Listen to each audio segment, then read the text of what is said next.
The old man said, "O Demon King, now listen carefully to my story. This deer is my uncle's daughter and my wife. I got married to her when she was 12 years old. She was very dutiful and obeyed my every order.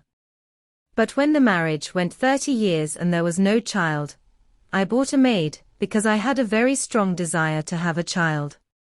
After some time a son was born to the maid. When the child was born, my wife started having extreme hatred towards that child and its mother.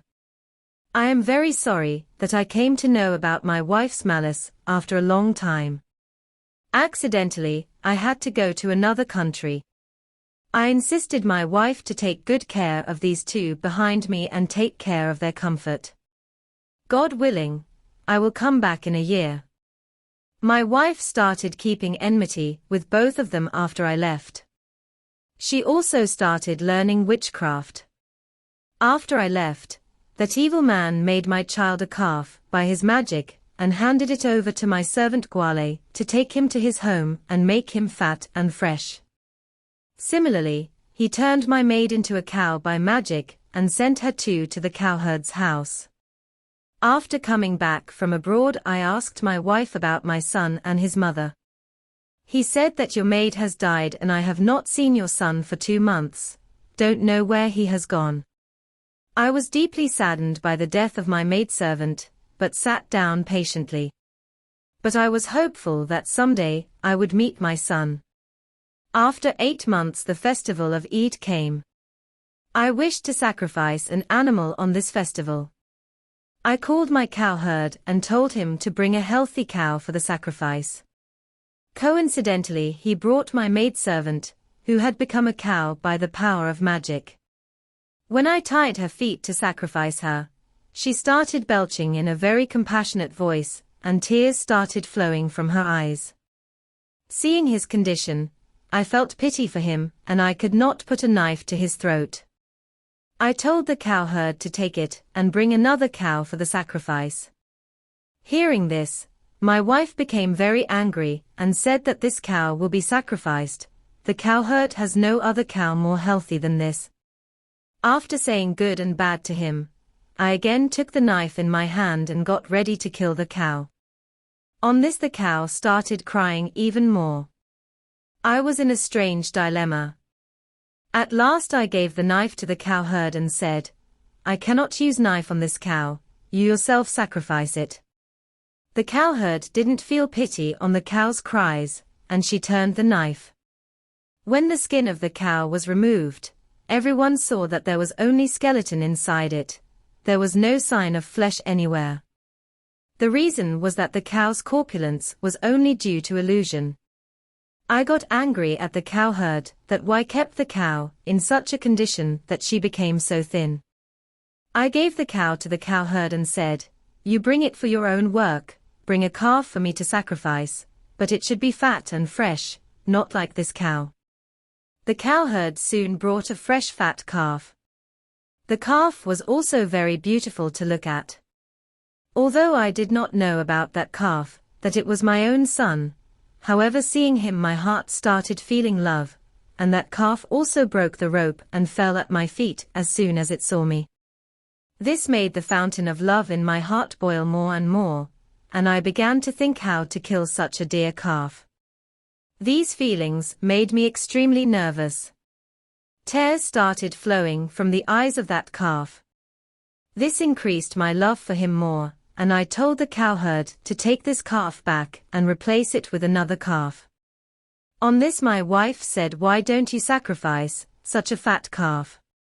I said that I like this calf very much and I do not feel like killing it. You do not insist on it. But the ruthless rascal continued the argument and vehemently insisted on his slaying. Tired of his argument, I took a knife and went to cut my son's neck. She then shed tears looking at me. Such kindness and love welled up in my heart that the knife fell from my hand.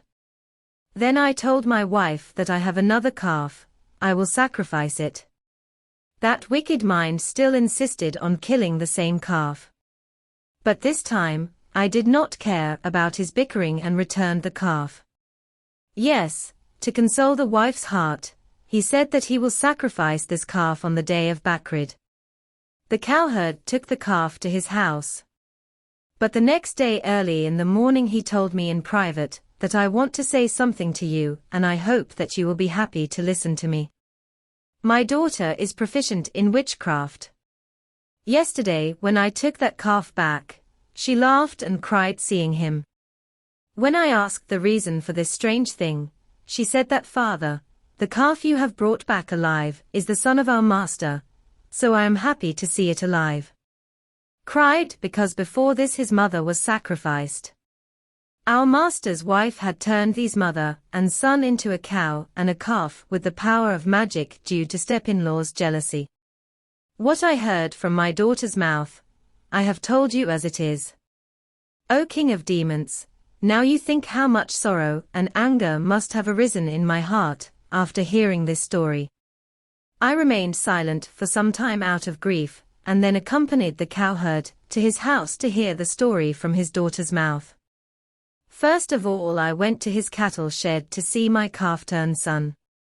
Even before I put my hands on him, he came to me and started caressing me so much that I believed that he was my son.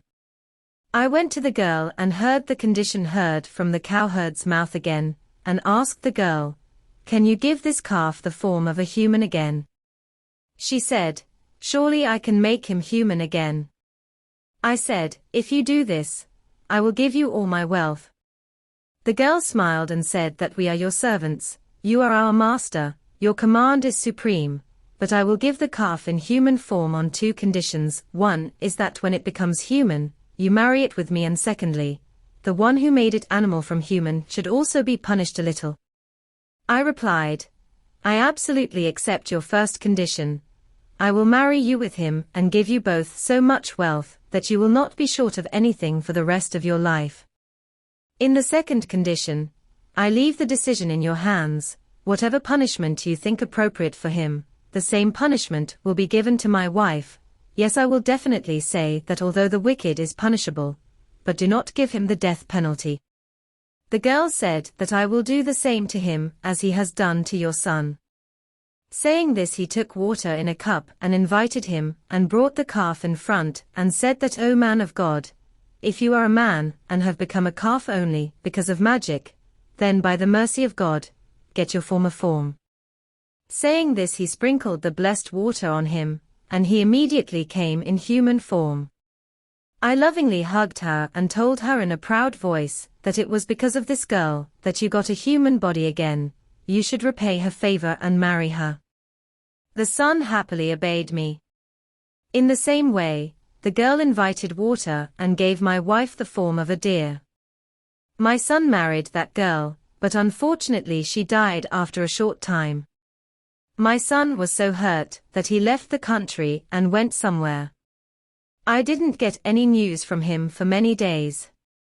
So I have set out to find him. I didn't trust anyone enough to leave my dear-turned wife with him, so I roam around the country in search of my son, taking her with me. This is the story of me and this deer. Now you decide for yourself whether this incident is strange or not. The demon said, "It is certainly strange. I forgave 1/3 of the merchant's crime." Then Shahrazad requested Shahryar that when the first old man had told his story, the second old man, who had taken 2 black dogs with him, said to the demon that I also keep the history of myself and these 2 dogs in front of you. If it is even better than the first story, I hope that after listening to it, 1/3 of the merchant's crime will be forgiven. The monster said that if your story becomes more bizarre than the first story, then I will definitely listen to you.